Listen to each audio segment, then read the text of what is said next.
बिस्मिल्लाहिर्रहमानिर्रहीम अल्लाहुम्मा सल्लि अला मुहम्मद व आले मुहम्मद। सूरह जुमा वो सूरत है कि जो कुरान मजीद के 28वें पारे में है और तरतीब के लिहाज से 62वीं सूरत है। इस सूरत के बारे में इमाम जाफ़र सादिक अलैहिस्सलाम फरमाते हैं कि इस सूरत को पढ़ने वाला शैतान के वसवसों से महफूज रहता है और इंसानों के खौफ से महफूज रहता है। अल्लाह अल्लाह क्या शान है इस सूरत की कि जिसकी फ़जीलत इस कदर है कि आज जिस माशरे में हम रह रहे हैं हर वक्त हर इंसान खौफ व हरास का शिकार है, और हमारे मासूम इमाम ने हमारी हिफाजत के लिए हमें एक नुस्ख़ा कीमिया दे दिया है कि इसकी तलावत करने वाला शर्र शैतान से और इंसानों के खौफ से महफूज रहता है।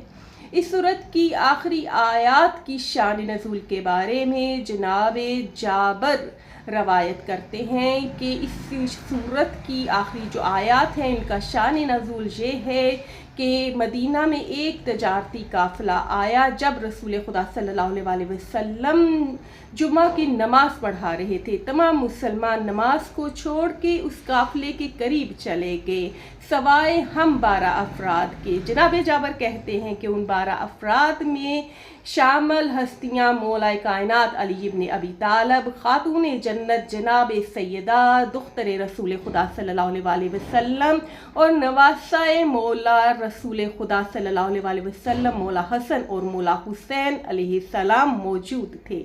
जनाब जाबर नकल करते हैं कि रसूल खुदा सल्लल्लाहु अलैहि वसल्लम ने फरमाया कि अगर तमाम अफराद उस काफ़िले की तरफ चले जाते तो उन लोगों पर अल्लाह के गज़ब की आग बरसती। ये बरकत थी वजूद मौलाए कायनात अली इब्न अबी तालिब की, जनाब ज़हरा सलामुल्लाह अलैहा और उनके शहज़ादों की, कि जिनकी बरकत से परवरदिगार आलम ने मुसलमानों पर अपनी गज़ब की आग को नहीं बरसाया।